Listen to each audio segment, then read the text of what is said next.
Assalamualaikum warahmatullahi wabarakatuh. Shalom, Om Swastiastu, Namo Buddhaya, Salam Kebajikan. Bapak Ibu sekalian, perkenalkan saya Tarik Hidayat Pangestu, mahasiswa Fakultas Hukum UGM yang sedang melakukan KKN PPM UGM tahun 2021 di Bumi Aji, terkhusus di Dusun Jungku.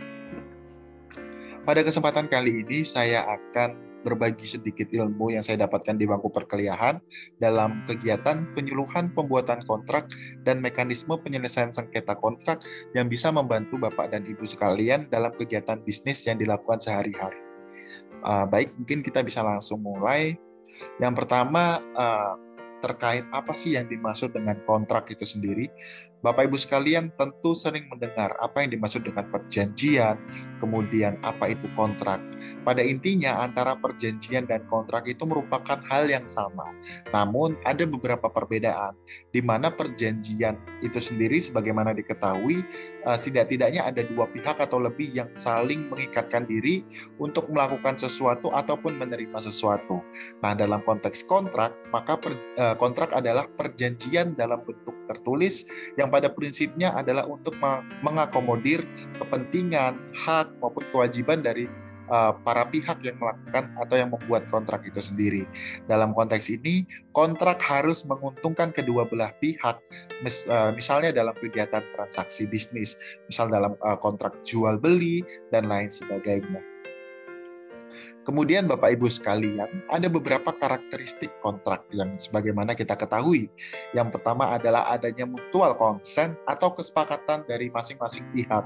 Misal dalam kontrak jual beli antara penjual dan pembeli haruslah sepakat untuk membuat suatu kontrak, misal jual beli keripik atau jual beli baju dan lain sebagainya. Jadi tidak boleh ada sedikit pun pemaksaan atau penipuan dan lain sebagainya, sehingga harus dilaksanakan secara ikhlas seperti itu antara pihaknya. Kemudian yang kedua adalah interdependent atau ketergantungan. Sebagaimana kita ketahui, orang melakukan transaksi atau hubungan antara satu pihak dengan pihak lainnya pasti ada ketergantungan. Ada yang dibutuhkan dan ada yang membutuhkan seperti itu. Kemudian yang ketiga adalah menimbulkan akibat hukum. Jadi untungnya dalam membuat kontrak itu akibat-akibat hukum yang timbul sudah diatur secara jelas. Jadi tidak ada lagi yang misal yang sering terjadi di masyarakat atau di tempat saya tinggal dan lain sebagainya yang bilang, oh katanya seperti ini, katanya seperti ini. Kesimpang siuran inilah yang bisa diatasi dengan kontrak. Karena kontrak ini dibuat secara tertulis, dengan secara detail, secara jelas yang mengatur kepentingan dari Bapak Ibu sekalian dalam aktivitas bisnis. Kemudian dalam kontrak sendiri ada beberapa tahapan. Yang pertama adalah tahapan pro-kontraktual atau proses negosiasi, tawar-menawar, dan sebagainya. Jadi misal Bapak dan Ibu sekalian melakukan jual beli keripik. Sebagai penjual dan bertemu dengan pembeli akan melakukan tawar-menawar. Kira-kira harganya berapa? Kemudian kira-kira barangnya dikirim kapan? Itu sebenarnya sudah bisa dilakukan tawar-menawar pada tahap pro-kontraktual.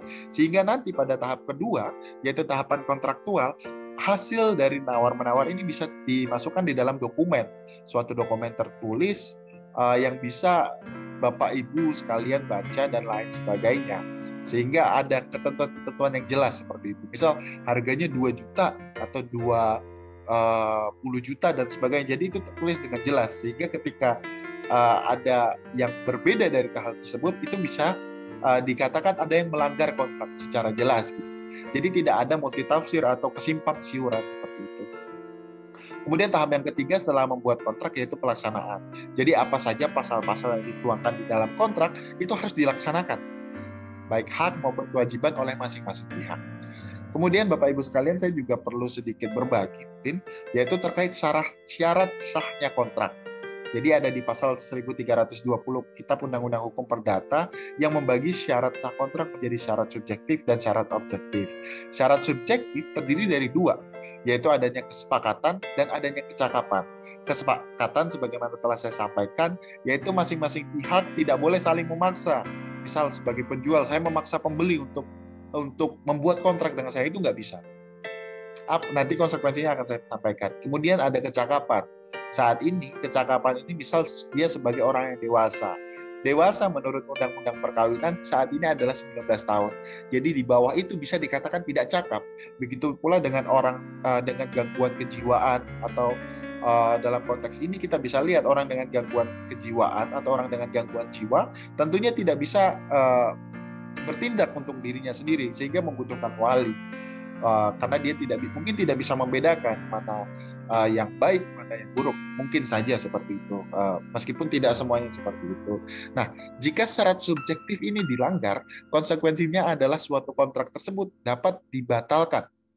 Jadi pihak yang merasa ada pelanggaran terhadap ketentuan kontrak dalam hal syarat subjektif ini bisa memintanya kepada pengadilan negeri. Dalam konteks kita adalah pengadilan negeri di Malang, seperti itu. Kemudian yang kedua adalah syarat objektif, yaitu yang terdiri dari suatu hal tertentu dan suatu sebab yang halal. Suatu hal tertentu itu pada prinsipnya bahwa suatu kontrak itu ada objeknya. Misal jual beli. Jual beli itu ada barangnya, kemudian ada harganya berapa, dan ada penyerahan. Jadi pada prinsipnya ketika nggak ada barang, ketika nggak ada harga, itu nggak bisa dikatakan sebagai suatu perjanjian jual beli, terkhusus barang gitu, sebagai objek seperti itu. Kemudian ada suatu sebab yang halal. Suatu sebab yang halal ini pada intinya suatu kontrak yang dibuat oleh Bapak Ibu sekalian itu nggak boleh bertentangan sama peraturan perundang-undangan, kesusilaan maupun ketertiban umum. Konsekuensi ketika syarat objektif ini dilanggar adalah batal demi hukum. Apa maknanya? Yaitu Bapak Ibu sekalian dianggap tidak pernah membuat suatu kontrak, sehingga misal harganya atau pembayaran sudah dilakukan, itu wajib dikembalikan sebagainya, karena dalam keadaan tersebut dianggap tidak pernah ada sama sekali perjanjian ataupun kontrak antara Bapak dan Ibu sekalian. Sehingga dua syarat ini perlu banget untuk mendapatkan perhatian lebih gitu, agar nanti ke depannya dalam membuat kontrak tidak di-challenge, tidak digugat dan lain sebagainya. Baik. Siapa saja sih yang bisa menjadi pihak di dalam suatu kontrak? Yang pertama adalah orang, manusia ataupun individu itu sendiri, di mana dia bertindak atas namanya, atas dirinya sendiri, dan tentunya tidak boleh melupakan syarat kecakapan. Kemudian juga bisa badan hukum atau legal person, misal yaitu adalah PT. PT itu bisa menjadi pihak dalam suatu perjanjian, tapi nantinya dia harus diwakili oleh direkturnya, komisarisnya, berdasarkan anggaran dasar yang akan dibuat di tersebut. Kemudian Bapak Ibu sekalian, saya juga perlu menengahkan terkait unsur kontrak itu sendiri sebagai pemahaman kita bersama agar lebih komprehensif. Terdiri dari 3. Yang pertama adalah unsur esensialia atau unsur yang harus ada di dalam suatu kontrak yang membedakan suatu kontrak dengan kontrak yang lainnya.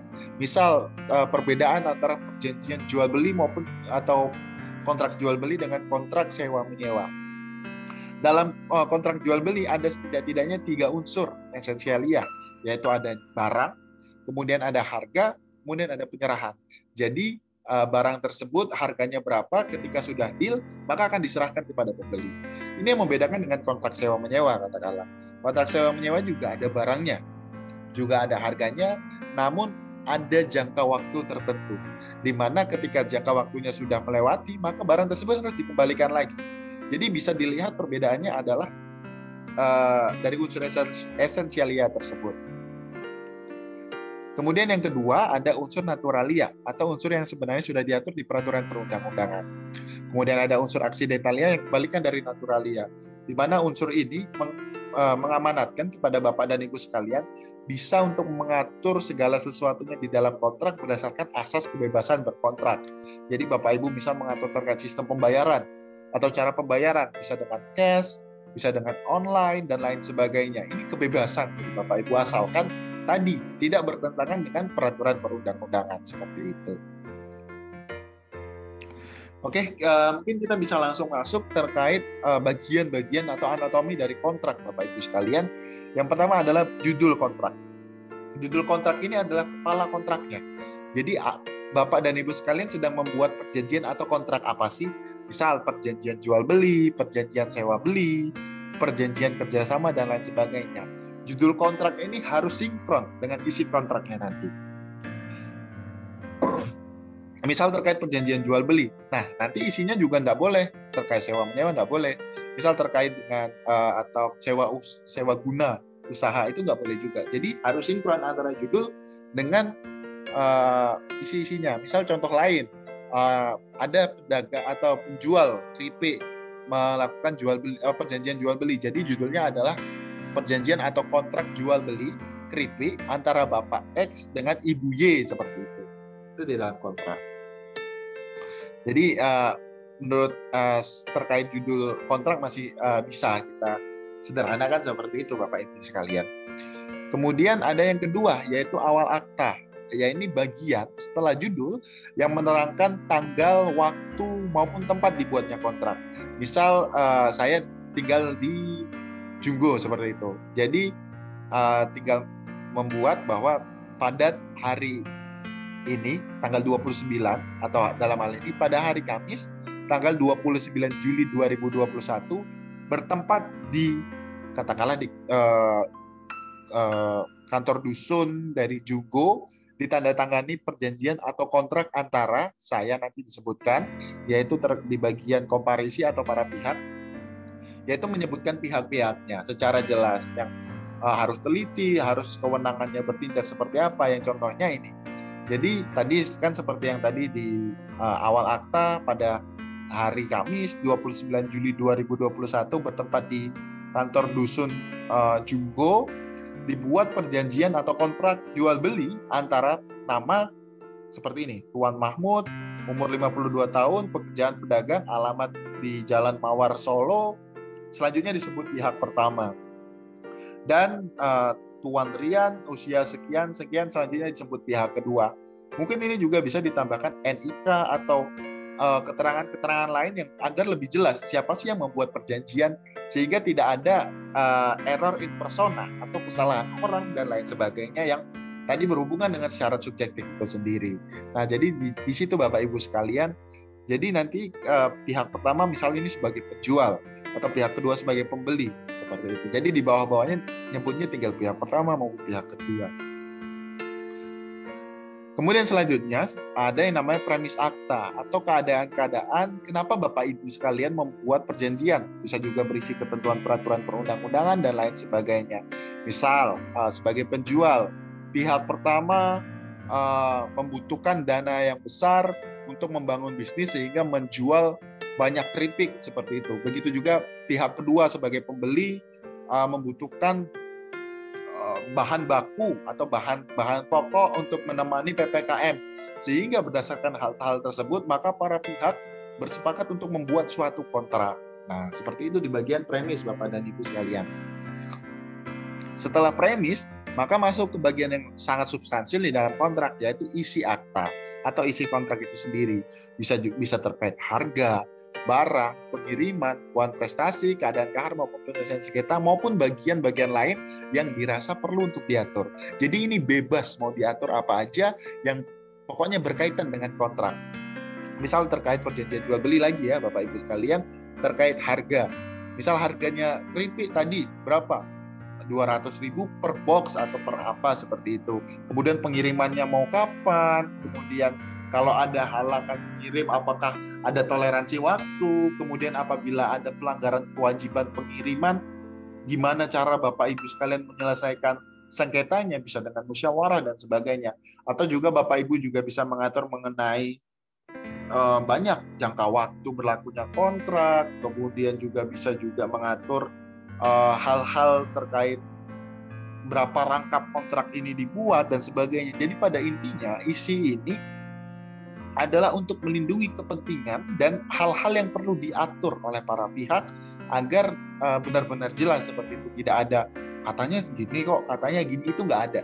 Makanya perlu diatur di dalam kontrak. Dan kontrak ini sendiri itu bisa dibuat oleh Bapak Ibu sekalian seperti itu, bisa diketik, di print, itu sebenarnya juga sudah bisa, atau bahkan tulis tangan juga bisa seperti itu.